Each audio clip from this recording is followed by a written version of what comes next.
We're on board with Captain John Pollock on Real Impression Sport Fishing on Sturgeon Bay, Wisconsin. And John, talk a little bit about the morning this morning. It was a pretty good bite going here to start. Yeah, pretty good bite. So we left out of the Sturgeon Bay Ship Canal and cruised out to the south end of the Bank Reef on a spot we call the Rock Pile. And the word that I heard yesterday, some friends were out and there was a pretty strong north to south current.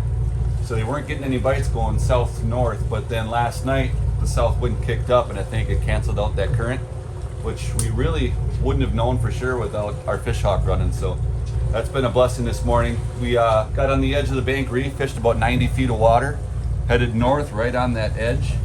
Our baits were pretty high for the most part, so our deepest bite probably came around 60, but most of them were on our 5-color lead core, which I don't know, maybe runs down about 10-12 feet. And it was pretty darn good morning. So you run a flasher fly and with spoon program. Tell me a little bit about that. What are kind of some of your favorite colors and favorite looks there? Yeah, so Dragon Slayer flasher has been really good for us year after year. Always some type of an aqua fly, whether it's a double aqua or a 57 special or something along those lines. Especially when the water's cold like this. I tend to stay away from greens when the water's cold. Merrick downstairs was talking about running some chartreuse in cold water, which I never do, but works for him. So yeah, it was a good morning. So tell me about kind of how the seasonality starts out here. This is the first time you've fished this year. You're up in Sturgeon Bay, so you're up pretty far north along the Wisconsin side.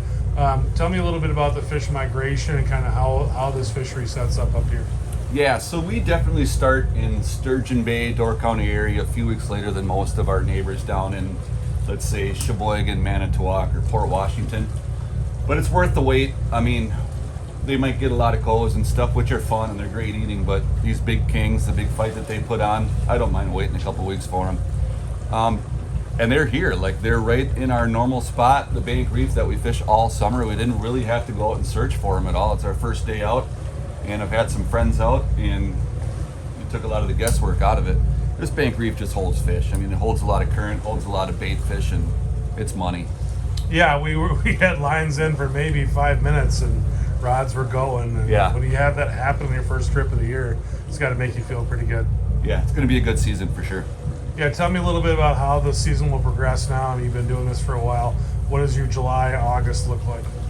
Yeah, so right now, early season, we're talking first couple weeks of June, we really don't have a thermocline. It hasn't established yet.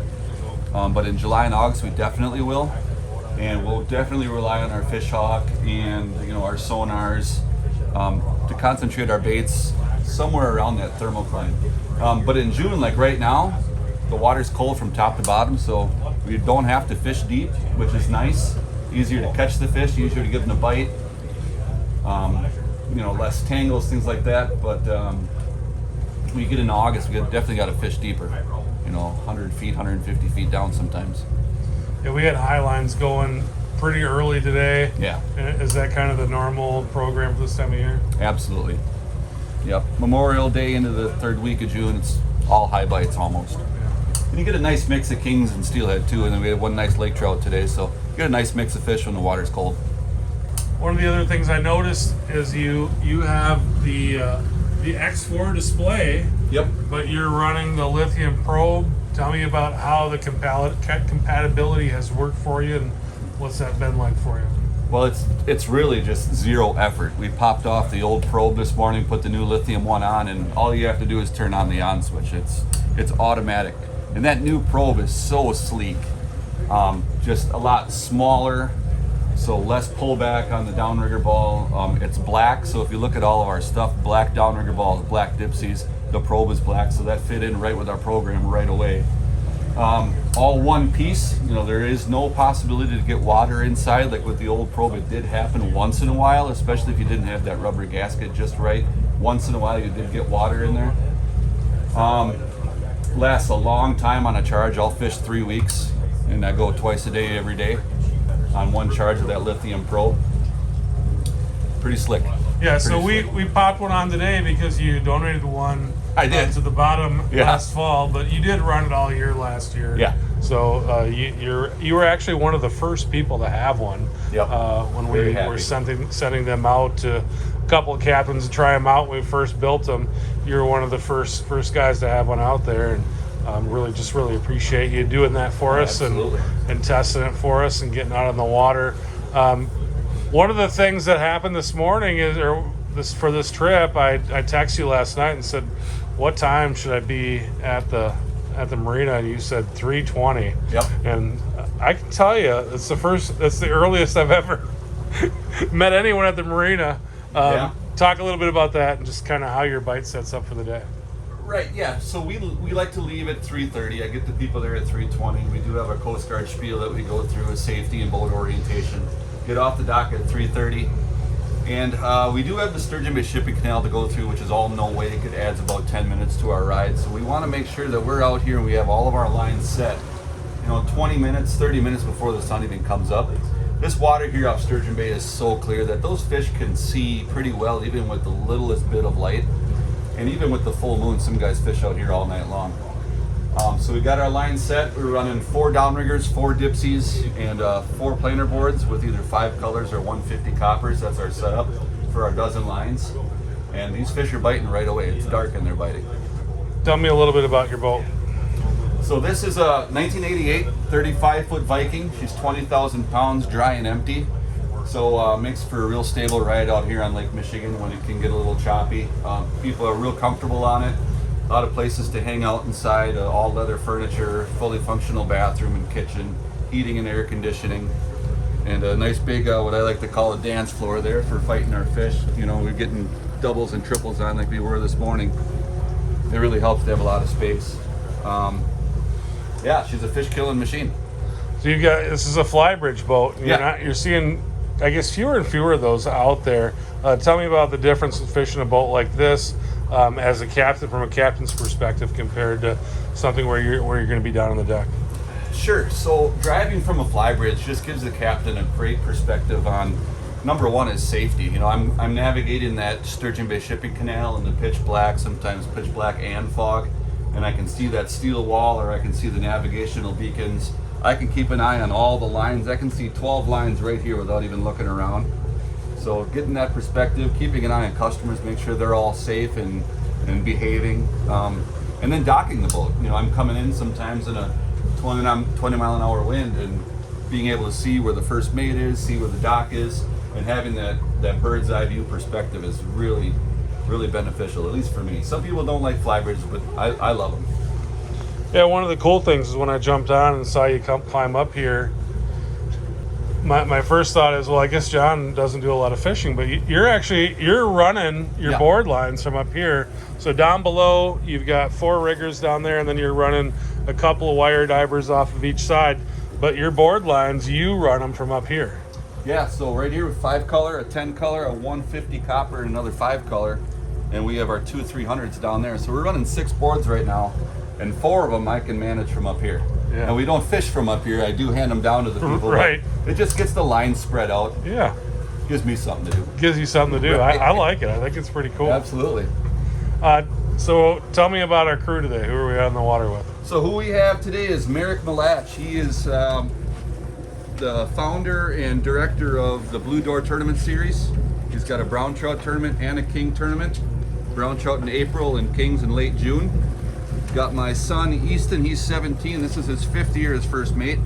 There he is. Hey Easton. My dad Ken, he's the one that got me into fishing. He first mate's on here quite a bit. He's kind of our director of maintenance on this thing. And then my sweetheart downstairs on the couch she's taking a little snoozer. Yeah. Well, I mean, I think it's really cool that you've got a 3-generation crew. What's it mean to you to be able to kind of share your passion with your dad and your son? Yeah.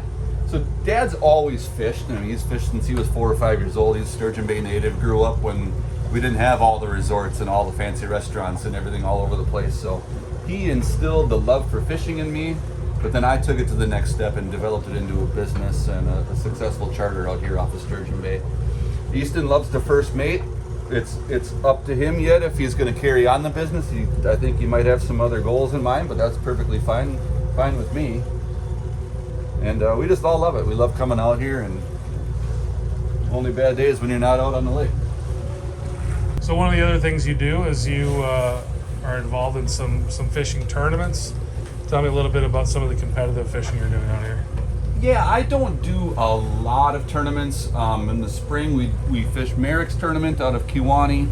We'll fish the Bailey's Harbor Brown Trout tournament, and that's Door County wide. You can fish anywhere in Door County. And then right here on the charter, we'll run all 10 days of the KD Salmon Derby and the Salmon-orama. Tell me about that KD Salmon Derby. What's that all about? Yeah, so that's 10 days, right in our peak fishing, right in the middle of July. All the charters are exactly the same. It's just that the customers have to spend an extra $20 and each person has to have a derby ticket. But you're already on a charter. Your chances of catching good fish are pretty high. And then to catch a big fish, you'd hate to lose out on 15 grand cash. Because you catch something in that 30 range, 30 plus, it's a very good chance that you're taking home a hell of a check. Yeah, talk a little bit about the size structure. What are we seeing during that tournament? Yeah, last year it was a Sturgeon Bay native that won the KD tournament. I think that fish was like 31.9 or in that ballpark. Huge fish right here on the Bank Reef where we're fishing, which is also where the state record king salmon was caught for Wisconsin, right here on the Bank Reef. And that KD tournament pays down to over 200 places. So you come out and you catch just a good fish and you could take home a check. Yeah. Each day they pay out a port prize, a daily port prize. So if you have big fish on Wednesday for Sturgeon Bay, you go into Howie's Tackle and you get your port prize, or Bailey's Harbor, you get a port prize, or Washington Island. It's a really fun tournament to fish. And it's so long, if you've got a bad day where it might be rough, you just don't go that day, go the next day. So you brought up Howie's Tackle again. That's something that you talked about earlier. Yeah. Tell me about them and what they're all about. Yeah, Howie's Tackle's ran by Lance Levine and Adam Nye, a couple of great guys. And they have literally everything you need for fishing in the Door County area, whether it be for perch, smallmouth, pike, muskies, and then everything here on the lake. It's not a huge store, but the quality and the quantity of what they have in there is amazing. I get all of my line, my copper, all my terminal gear, my spoons, my flies, my flashers, everything I get right there at Howie's Tackle on Highway 42 as you come into town. Very cool. Anything I didn't ask you about that you wanted to talk about? Boy, I don't know, Chris. I think we covered it all. Are you going to clean the fish for us on the way in? I think Merrick said he wanted to. Merrick's good. No, very cool. Very cool. All right, just really appreciate you inviting me out here today. It was a lot of fun, and Yeah, appreciate it's you good to coming. see you and your guys operate, and just it's really cool, really fun. Yep. Sturgeon Bay is a very special place.